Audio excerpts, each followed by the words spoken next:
Télé 50, simplement congolais.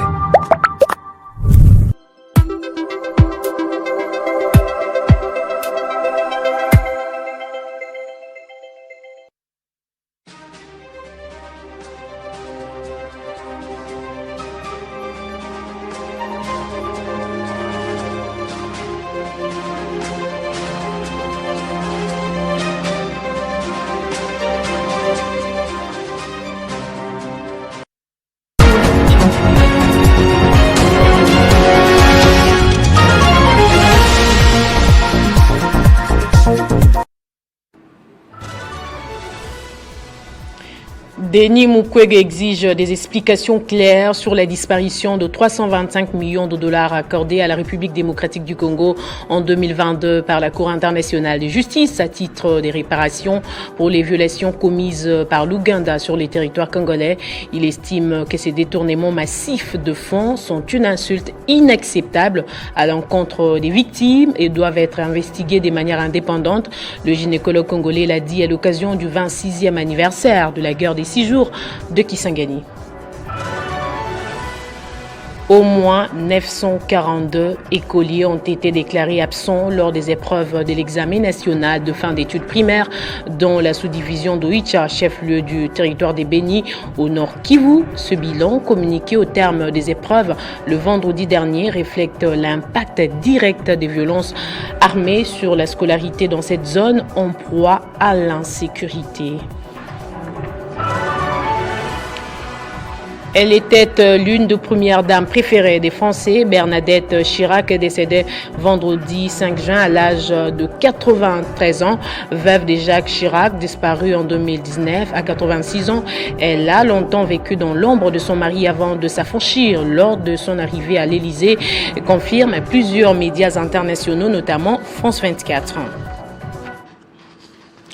Bonjour à tous et merci d'être avec nous sur Télé 50 pour vous informer. À la une de l'actualité, le prix Nobel de la paix, Denis Mukwege, a réclamé samedi la traduction en justice des responsables des combats de Kisangani de juin 2000 à l'occasion du 26e anniversaire des affrontements entre forces rwandaises et ougandaises qui avaient fait environ 1 millier de morts dans cette ville du nord-est de la République démocratique du Congo. Il y a urgence à traduire en justice les auteurs de ces crimes et leur chaîne de commandement pour briser le cycle infernal de la violence, de la prédation et de l'impunité qui se poursuit jusqu'à ces jours, a écrit Denis Mukwege dans un message publié sur les réseaux sociaux du 5 au 10 juin 2000. Des affrontements à l'arme lourde entre forces armées rwandaises et ougandaises avaient tué environ 1 millier de personnes à Kisangani, capitale de la province de la Tchopo. Ces faits sont documentés dans le rapport mapping de l'ONU comme crime de guerre commis contre l'humanité. Denis Mukwege a également dénoncé la disparition de 325 millions de dollars accordés à la République démocratique du Congo en 2022 par la Cour internationale de justice à titre des réparations pour les violations commises par l'Ouganda sur le territoire congolais. Ces détournements massifs des fonds sont une insulte inacceptable à l'encontre des victimes et doivent être investigués de manière indépendante, a-t-il écrit. La CJG plutôt avait rendu un arrêt en 2005 ordonnant à l'Ouganda de réparer les préjudices causés par les territoires sur les territoires congolais. Cet arrêt n'avait pas été mis en application avant que la juridiction fixe en 2022 le montant des réparations. Les gynécologues congolais Denis Mukwege l'a dit à l'occasion du 26e anniversaire de la guerre des 6 jours de Kisangani. Dans l'actualité également, la paye des agents et fonctionnaires audités en République démocratique du Congo. La première ministre Judith Suminwa a reçu les rapports à mi-parcours de cet audit et qui est réalisé par l'Inspection générale des finances. Au cours de cette rencontre, l'IGF a présenté un rapport à mi-parcours de l'audit de la paye des agents publics. Les échanges ont également porté sur les lancements imminents de la phase de vérification sur terrain des anomalies relevées lors de l'analyse des états liquidatifs. Parmi les principales recommandations formulées figure la mise en place d'un système de paye unifié et entièrement digitalisé destiné à renforcer la transparence, améliorer le contrôle des effectifs et assurer une meilleure maîtrise de la masse salariale des l'État. Selon l'IGF, l'analyse des états liquidatifs est désormais achevée. Les travaux se poursuivront auprès des services gestionnaires du personnel afin d'identifier les écarts constatés, d'en déterminer les causes et de proposer les mesures correctives appropriées. La grande suggestion, c'est que on doit pouvoir unifier le circuit de la paye. Ce qui est à la base de beaucoup de dysfonctionnements aujourd'hui, c'est que nous avons un système de paye éclaté, où il y a plusieurs intervenants, mais qui ne travaillent pas dans un même système. Alors c'est ce qui est à la base de beaucoup d'incohérences et de dysfonctionnements qu'on constate. Ça, c'est l'objectif pratiquement à moyen terme. Mais dans l'immédiat, il est question de travailler sur les écarts constatés et harmoniser les chiffres pour élaguer ce qu'il y a comme anomalie. Et à terme, il faudra arriver à ce système unifié, digitalisé, où tous les intervenants, selon leur habilitation et compétences, interviennent dans un même système. Ça permet l'autocontrôle du système lui-même. Cette mission, initiée par la Première ministre sur instruction du Président de la République, s'inscrit dans la volonté du gouvernement de moderniser durablement la gestion de la paie des agents publics, d'améliorer l'efficacité de la dépense publique et de renforcer la gouvernance au sein de l'administration de l'État. Je le disais au sommaire, au moins 942 écoliers ont été déclarés absents lors des épreuves de l'examen national de fin d'études primaires ENAFEP dans la sous-division d'Oicha, chef-lieu du territoire des Béni, dans la province du Nord Kivu. Ce bilan, communiqué au terme des épreuves le vendredi 5 juin 2026, reflète l'impact direct des violences armées sur la scolarité dans cette zone en proie à l'insécurité. Dans l'enseignement supérieur, sachez que la 4e édition du Forum du génie scientifique congolais se tiendra à Kinshasa durant le mois de juillet plutôt et août 2026. Cette grande rencontre nationale vise à valoriser les inventions et les résultats de la recherche, à renforcer l'écosystème scientifique congolais ainsi qu'à accélérer l'industrialisation et la mise en œuvre des innovations développées par les chercheurs, inventeurs et innovateurs du pays.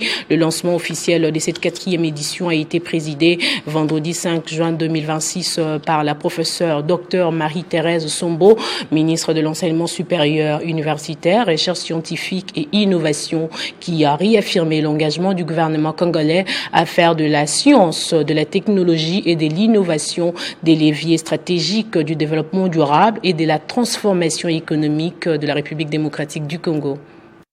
Le génie congolais est une force de transformation nationale. Aujourd'hui, très chers compatriotes, nous franchissons une étape décisive, celle de la valorisation, de la structuration et de l'industrialisation du génie scientifique congolais. C'est avec une profonde solennité que j'annonce la tenue du 4e forum du génie scientifique congolais, dont le pré-forum se déroulera en juillet 2026 et le forum proprement dit en août 2026 dans notre capitale Kinshasa. Ce forum est devenu au fil des éditions la grande institution nationale de la science et de l'innovation, les lieux où se rencontrent la recherche, l'industrie, l'investissement et l'avenir. C'est là que se révèlent les talents, c'est là que se construisent les solutions qui renforceront notre souveraineté économique, technologique et sociale. Pour porter cette ambition, 3 structures stratégiques sont mobilisées. Le Conseil scientifique national, l'incubateur du génie scientifique congolais et le Fonds de la recherche scientifique et d'innovation technologique. J'en appelle à toutes les provinces, à toutes les universités, à tous les centres de recherche, à tous les innovateurs, à tous les entrepreneurs. Mobilisez-vous, préparez-vous. Faites rayonner avec fierté et détermination le génie scientifique congolais. Très chers compatriotes, en juillet et en août 2026, le Congo scientifique se dressera, fort, uni et résolument tourné vers l'avenir. Que Dieu bénisse la République démocratique du Congo, que Dieu bénisse et inspire le génie scientifique congolais.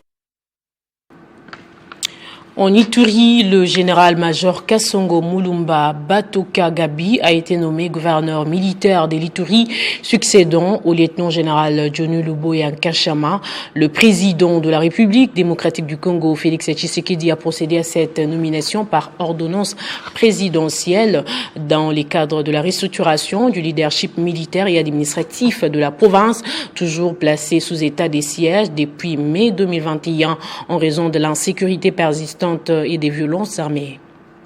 Ces changements interviennent dans un contexte particulier marqué par la résurgence de la maladie à virus Ebola en Ituri, officiellement déclarée le 15 mai dernier. Il survient également alors que le gouverneur sortant venait de dresser les bilans de plus de 5 années passées à la tête de la province sous état de siège. Le départ de Johnny Luboya était par ailleurs réclamé depuis plusieurs mois par certaines voix en Ouganda. Le chef d'état-major des forces armées ougandaises, Muhoozi Kainerugaba, fils du président ougandais Yoweri Museveni, avait à plusieurs reprises exprimé publiquement ses critiques à son égard sur les réseaux sociaux X. L'arrivée du général-major Kasongo Mulumba Batoka Gabi ouvre ainsi une nouvelle phase dans la gestion sécuritaire et administrative de l'Ituri, une province toujours confrontée à de multiples défis sécuritaires et sanitaires. Pour rappel, lors d'un briefing de presse conjoint avec le ministre de la Santé Roger Kamba et le ministre de la Communication et des Médias Patrick Muyaya, Johnny Luboya avait mis en avant plusieurs réalisations sécuritaires et infrastructurelles à son actif. Selon lui, à son arrivée en mai 2021, seule une partie du centre-ville de Bunia était sécurisée, tandis que les quartiers périphériques et plusieurs axes routiers demeuraient sous menace de groupes armés. Il avait notamment cité la réouverture de la route nationale 27 entre Bunia et Mahagi, ainsi que l'axe Bunia-Komanda, comme des avancées majeures dans le rétablissement de l'autorité de l'État.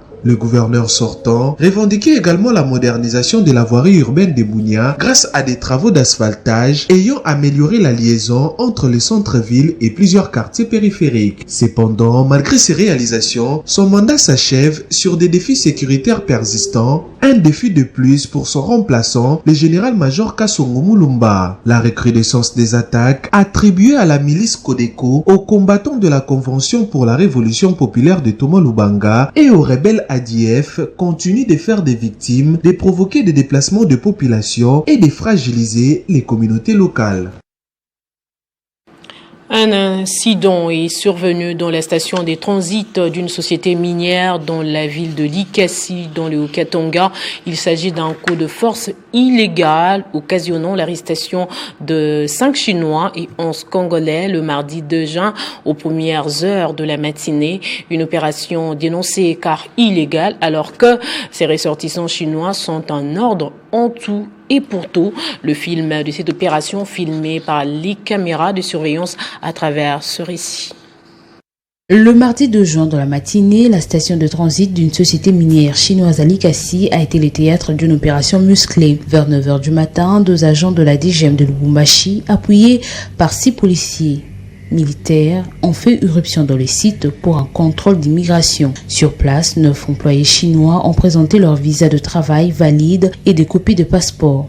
La Direction générale des migrations a exigé les originaux. L'entreprise a refusé, invoquant la sécurité, et a proposé une vérification plus tard avec un avocat, ce qui a été rejeté. Plus tard, les 5 Chinois ont été embarqués de force dans une camionnette, ce qui a suscité l'intervention des services de sécurité. Une situation qui tourne au vinaigre. 4 véhicules et 2 motos ont débarqué avec 9 civils, 7 soldats et 2 policiers armés. Ils ont pris d'assaut l'entrée de la société. Le bilan fait état d'un employé chinois agressé, 11 Congolais arrêtés et 4 blessés. L'entreprise a dénoncé des vols de téléphones, d'argent et des provisions. Vers 16 heures, les 5 Chinois ont été transférés au bureau de l'immigration à Lubumbashi. Les 11 Congolais sont restés détenus à Likasi, ce qui a suscité des questionnements auprès de l'entreprise chinoise. Contactée, la DGM n'a pas réagi.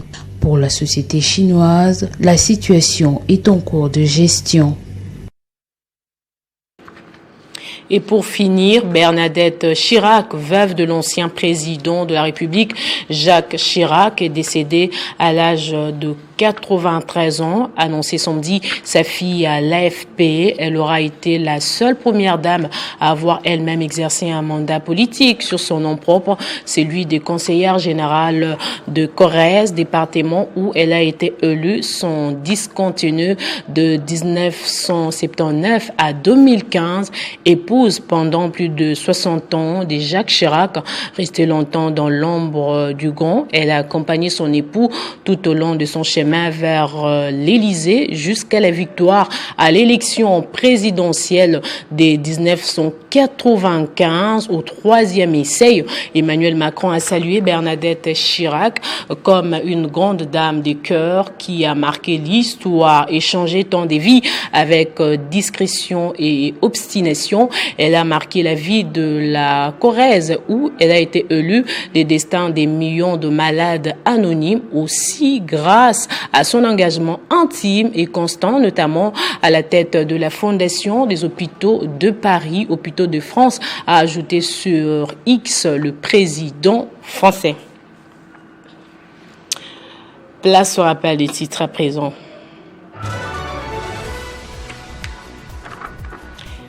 Denis Mukwege exige des explications claires sur la disparition de 325 millions de dollars accordés à la République démocratique du Congo en 2022 par la Cour internationale de justice à titre des réparations pour les violations commises par l'Ouganda sur les territoires congolais.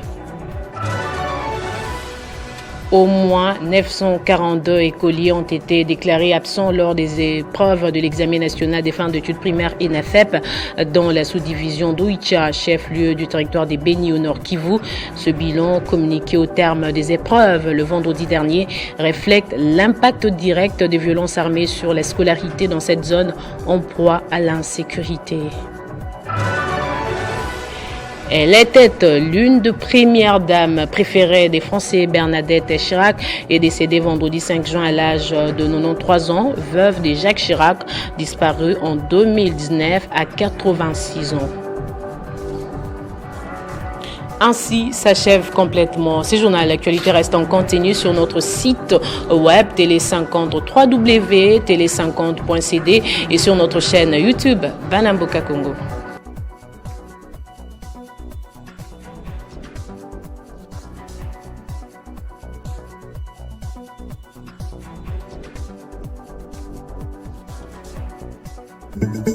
Retrouvez toute l'actualité en continu sur www.tele50.cd.